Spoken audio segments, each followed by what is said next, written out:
Hey everybody, we're going to try and get this video done in between rains today. I had a request from Eric Harper about some basic Dutch oven cooking instructions. Eric is a counterpart of mine from the Okeechobee office, and Eric and his wife just recently hatched a new baby boy, and I expect Eric is already planning on doing some stuff outside with this new baby boy, so he wanted to know some basic Dutch oven cooking principles. You see here on this table here behind me, I've got some ovens. They all look kind of the same, but they're different. They're all Dutch ovens. This one right here is a Dutch oven. This happens to be a Griswold or a Wagner aluminum Dutch oven. It's got a flat bottom on it. It's aluminum. It's very light. Take the lid off. It's got a domed lid. If you notice on the inside of the lid in this dome, it's got this pattern with these zigzag lines on it. And what that is, this is a self-basting lid. When you're cooking something for a long period of time, say like a roast or roasting vegetables or whatever, in this, condensation will gather up on this lid on the inside of it, and it'll start running down towards the lower part of the lid, and it'll get to these raised places, and it'll drip off. And it's called a self-basting lid because it keeps the food basting as it cooks. It's real helpful. But this is called a Dutch oven.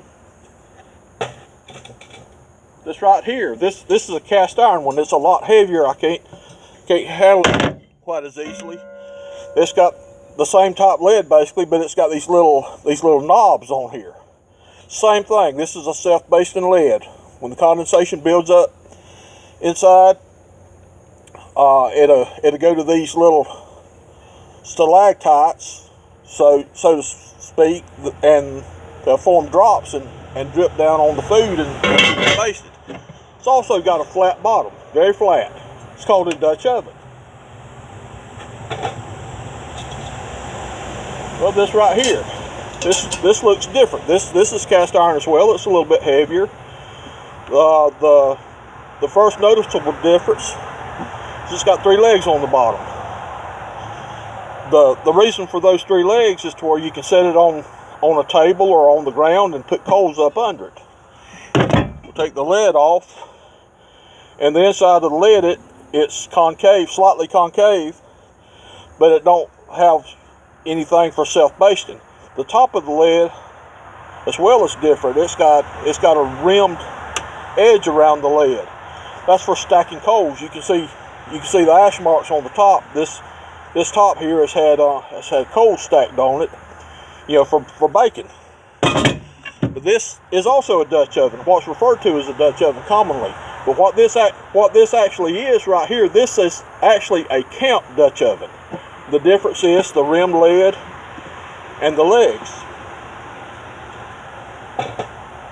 These type Dutch ovens, they can be used on stoves, on campfires, in ovens, in smokers, most anywhere where you normally see the camp Dutch oven used outside in a campfire setting, which they can also be used inside as well.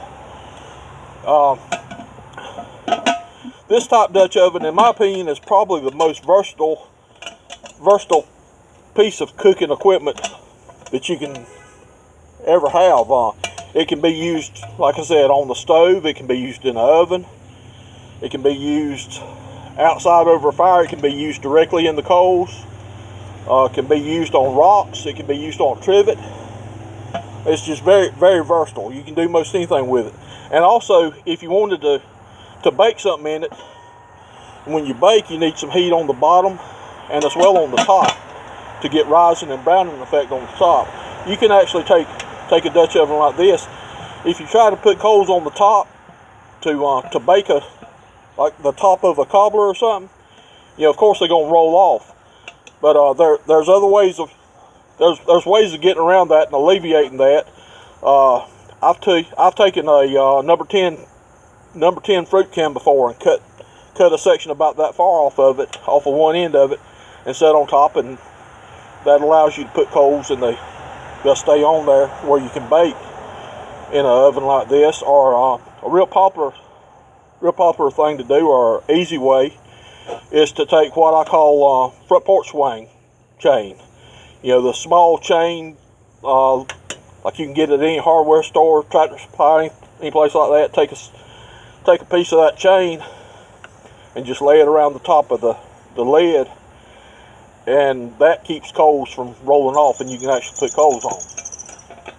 Some basic stuff that you need when you first start off cooking with a Dutch oven. There's some basic things. One of the first things you need is a fire starter or charcoal starter, some way to start your fire. You can cook on Dutch oven or camp Dutch oven using charcoal, lump charcoal. You can use wood. I use all three. I recommend for somebody just starting off to use charcoal briquettes because they're more uniform. They're easier to handle. You can pretty much control your temperature with charcoal briquettes. Another thing you need is a lid lifter. This right here, there's several different types available. This right here happens to be a Mayer lid lifter. This is my favorite kind. There's some others that look like this. They don't work as good. This is an old one. I about wore out the handle. What this does is it allows you total control of this lid. You grab it,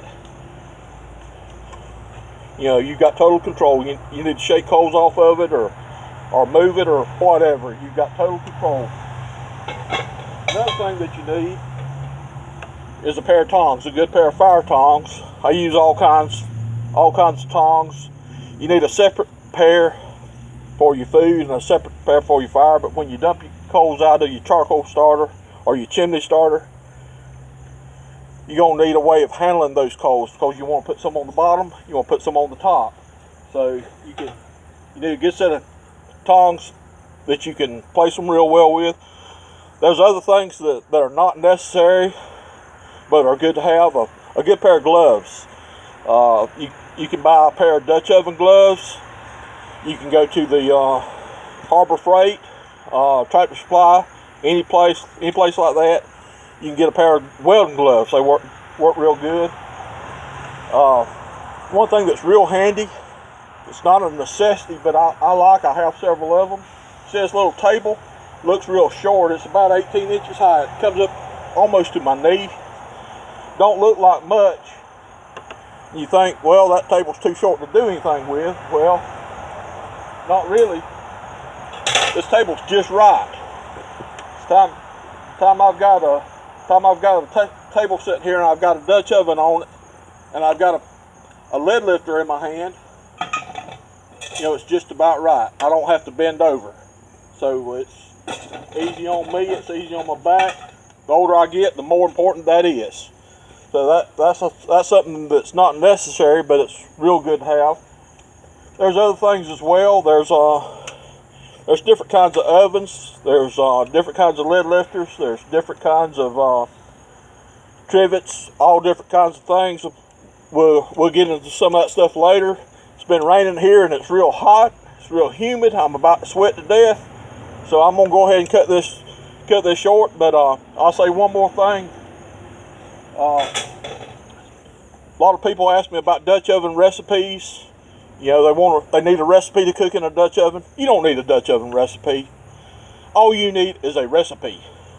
If you can cook it in a conventional oven, a convection oven, your house oven, a toaster oven, microwave, anywhere, if you can boil it in a pot. If you've got a recipe that you can cook anywhere, you can cook it in a Dutch oven. All it is, there's nothing mystical or magical about cooking in a Dutch oven over coals. It's just a different level of heat management. It's just different. You either like it or you don't like it, one or the other. But you don't actually need a Dutch oven recipe book. There's a lot of Dutch oven recipe books on the market. A lot of people buy them. I have a bunch of them myself, but all you need is a recipe. Just a recipe. Your grandmother's recipe, your mama's recipe, something out of